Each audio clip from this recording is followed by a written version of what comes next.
Cerita ini spesial sekali, sampai diberi kata pengantar secara khusus oleh Pak Rocky Gerung. Kalian pasti sudah kenal. Dan di video ini saya akan coba menceritakannya kembali. Mengajak kalian semua menemukan apa yang sebenarnya hilang dari makanan kita. Sebelum lanjut, pastikan kalian mengikuti channel ini agar tahu buku apa saja yang asik dibaca versi buku mantap.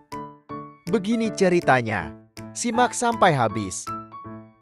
Namanya Batara atau dipanggil Bata, seorang pecinta kuliner yang suka mengadakan smokol. Smokol merupakan jamuan makan antara sarapan dan makan siang. Bagi Batara, ada 3 hal utama: perismokol, pelindung, dan penguasa smokol.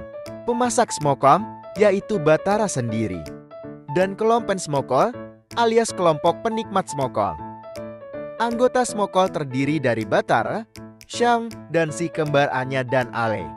Kelompok smokol mengadakan perjamuan setiap hari Sabtu. Itulah kenapa teman-teman Batara selalu tidak sabar. Mereka sangat menantikan akhir pekan, bukan sekedar soal makan. Namun si Batara ini orangnya sangat energi, makanya dia dipanggil Batra. Batara alias Batra punya daya imajinasi tinggi, dan itu dituangkan dalam menu sajian smokolnya. Dia bisa membuat tema masakan menjadi tidak membosankan. Dari abad 18 sampai kedai biasa, dari konsep klasik sampai suasana pantai. Dia selalu bilang kepada teman-temannya, perismokol tadi datang dan meniupkan inspirasi. Perismokol menurut versi Batara selalu menciptakan keajaiban di meja makan. Setiap tamu yang datang akan pulang dengan perut kenyang. Itu memang dunia fantasi Batara. Saat smokol, Batara menjelma seperti dewa. Ia bisa menyuruh ketiga temannya sesukanya demi menciptakan masakan yang sempurna. Menurut Batara, segala sesuatu haruslah cukup, tidak kurang atau berlebihan. Niscaya orang sehat walafiat dan mati dengan senyuman. Batara juga membenci diet berlebihan. Ia sering mengajak orang-orang yang langsing karena khawatir dengan berat badan. Menurutnya, bumbu masakan adalah berkah Tuhan, dan para pencemas ini mengubah berkah menjadi racun. Ketiga temannya maklum, di balik sifatnya tersembunyi jiwa yang tulus, setulus jiwa anak-anak. Hingga suatu ketika, terjadi perubahan pada diri Batara. Ia tidak meledak-ledak seperti biasa. Batara lebih banyak diam, wajahnya muram dan tidak lincah. Teman-teman Batara bertanya, apa yang sebenarnya terjadi?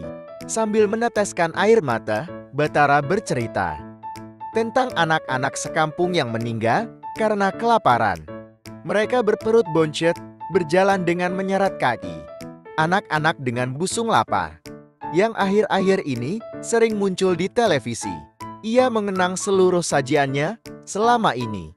Masih juga tidak ia mengerti mengapa tidak ada satu saja bau kelaparan di antara sejuta bau sedap masakan di dapurnya. Dan ternyata perismokol tidak selalu ada di semua negeri di dunia. Negeri yang tidak pernah kenyang dan surga, Barata pun nampak semakin kurus. Ya, cerita tamat. Merupakan cerpen berjudul Smokol, ditulis oleh Nukila Amal, diterbitkan dalam kumpulan cerpen pilihan Kompas tahun 2008. Ini cerita yang benar-benar sederhana, namun menyentuh imajinasi dan realita yang paling mendasar, dan tak pernah selesai. Smokol adalah penggalan cerita, metafora untuk politik meja makan. Dalam politik meja makan, ada selera, cita rasa, dan kuasa. Semua tersajikan sebagai hidangan. Namun ada satu hal yang hilang di sana, tepatnya disingkirkan. Kekuasaan akan menyingkirkan satu hal dari meja makan yang seharusnya ada, tapi tidak kita sadari adil atau tidaknya. Jadi, apa yang hilang dari meja makan kita? Coba tuliskan di kolom komentar. Dan sampai jumpa di video berikutnya.